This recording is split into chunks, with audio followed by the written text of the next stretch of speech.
Hey guys, and welcome back to another Division 2 video. Firstly, just before we jump into today's video, I wanted to say a massive thanks to everyone who watched and shared my video. It really does mean a lot to me. I did however notice that the views heavily outweighed the subs, which isn't entirely a bad thing. It just means the majority of the views were people new to the channel, probably coming from the Facebook groups that the video got shared in. So if that does apply to you and you do enjoy this video, then please think about giving a small YouTuber a chance and hit that subscribe button for more Division 2 content. I'm planning on making plenty of Division 2 news, builds and gameplay videos going forward, and it'll also give you the opportunity to see my videos as soon as they go live, rather than hoping to see them in Facebook groups. And with that being said, let's jump straight into today's Division 2 video. Today we're going to discuss 10 things they need to add to the Division 2.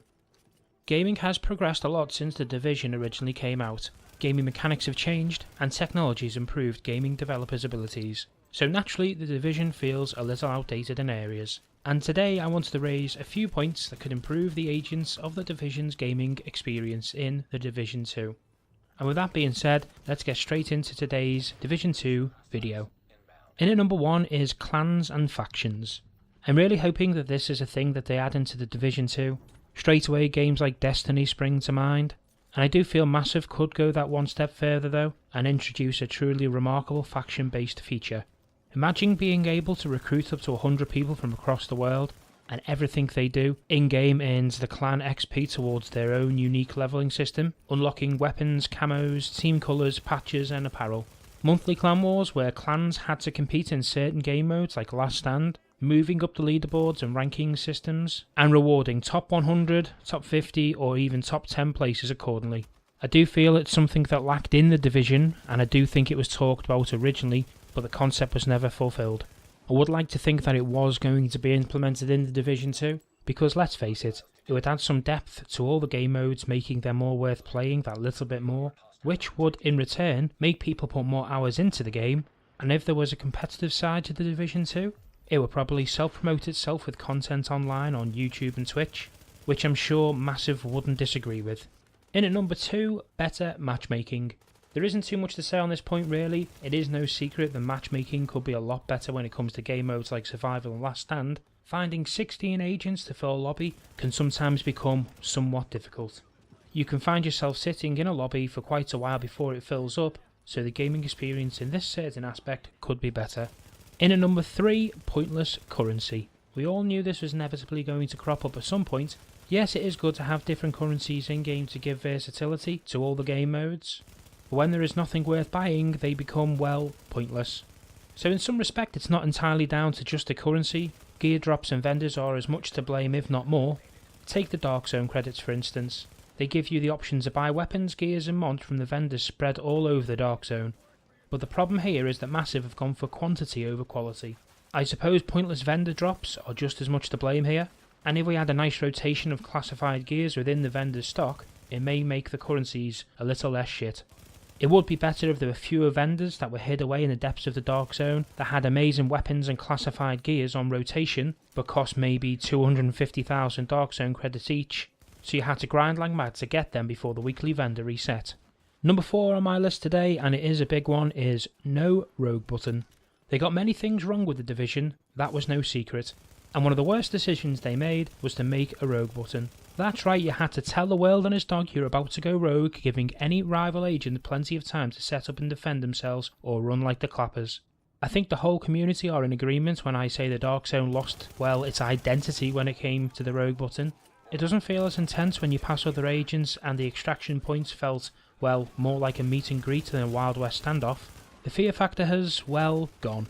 This is probably one of my main concerns going into the Division 2, and I'd like to think that Massive would do right by the community and return to the old school way, but what worries me, they still have it implemented currently, which to me suggests they're happy with the mechanics that are in place.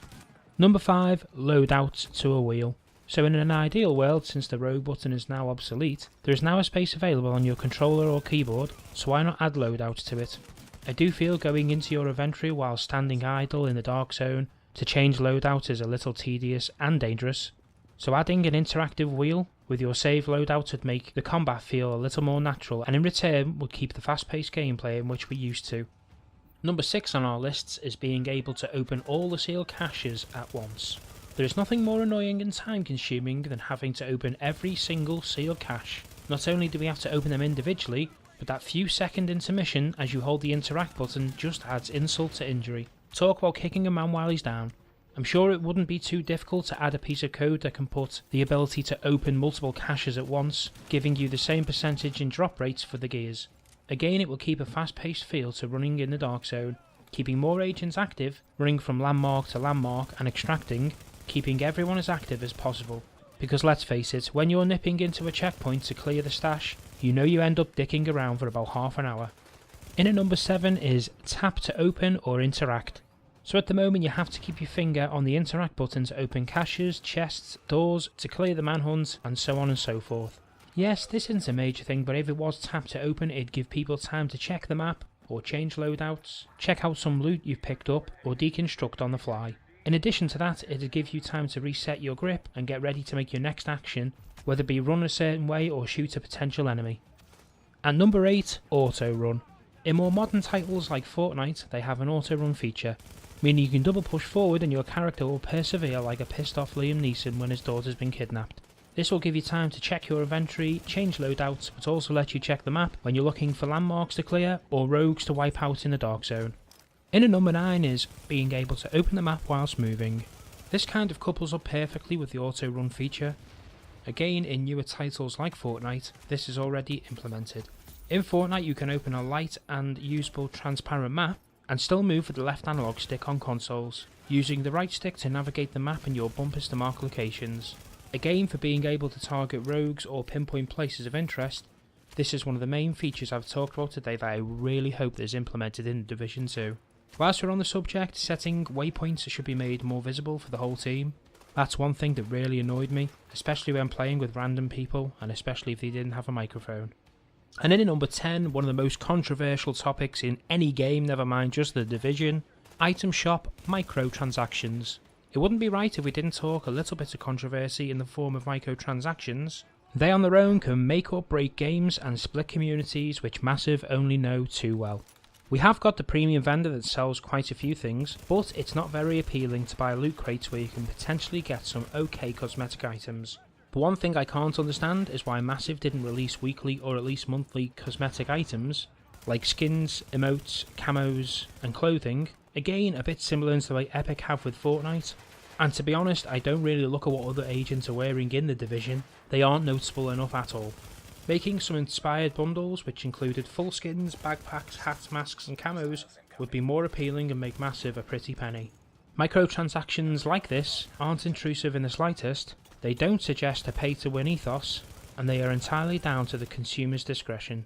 It would also be nice if the daily, weekly and monthly challenges had these type of rewards in their caches as well, making them more appealing to complete, and if the clans and factions are added, it would also give them a nice chance to kit themselves out in team colours. And if there were inspired character skins available that resemble Johnny Rambo, John Wick or even John McClane, I wouldn't hesitate twice to add them to my collection. More to the point, why are all movie heroes called John?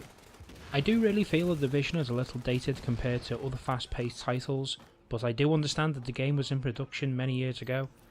Times have changed and I hope Massive change with them. We're in a lot more fast-paced environment, no longer are players having to stand still while in combat to change loadouts, or while trying to decide where to go on the map. For the players who like the casual approach, that's still available. This doesn't have to change anything where people feel outside their comfort zone. And in fact it helps everybody out fundamentally. I know some points you guys may feel are nitpicking, but that's my passion for the game, and it makes me critique all the little things. And if those little things make our gaming experience better, then I'm all for that. Well, that's it for today guys. If you did enjoy today's video, please don't forget to smack that like button to let me know you're enjoying the Division 2 series. It'll encourage me to make more Division 2 videos, subscribe for more Division 2 content, and finally comment down below with any questions regarding the Division 2 you'd like to discuss. And until next time, Agent out.